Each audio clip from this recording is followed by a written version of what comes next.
जो माने निजर विचारधारा से सुदृढ़ नहीं से माने गेरुआ कलर ए धर्मर प्रचार करी जितिया चेष्टा कर मन कौन आपण हाथ आपण टीप भी जीवनी जे ए पवित्र कलर को मु पिंधि नहीं राजनीति करी भोट मागी ए माटीर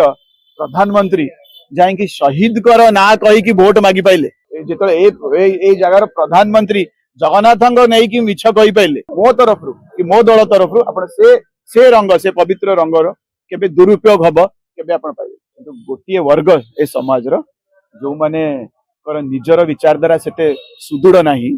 से माने गेरुआ कलर ए धर्मर प्रचार करी जितिया चेष्टा कर से कलर महत्व एमाने कमे दी सी यदि प्रकृत हिंदू होता प्रकृत कलर को से माने पवित्र मानी था केबे भी आपण मन कौन आपण हाथ आपण टीप भी जीवनी जे ए पवित्र कलर को मु पिंधि नहीं राजनीति करी भोट मागी जेतेबेले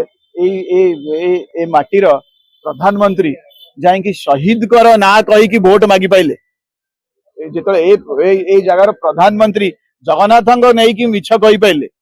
ए व्यक्ति जो गेरुआ बारंबार पिंधिकी स्टेज ऊपर भोट मागिबे ताले लोक से ही शिखिबे तो ये बहुत पवित्र कलर आम तिरंगारे भी अच्छी और आम धर्मर भी बहुत पवित्र कलर आम ता विषय बिल्कुल बिल्कुल मुझे विषय ये किसी शुणा भी चाहिए कि मो तरफ कि मो दल तरफ आपण से रंग से पवित्र रंगर केबे दुरुपयोग हब केबे आपण पाइबे। जदि आपंक आम भिडी भल लगा तेब आम चैनल को लाइक शेयर और सब्सक्राइब करने को जमा भी भूलु नहीं।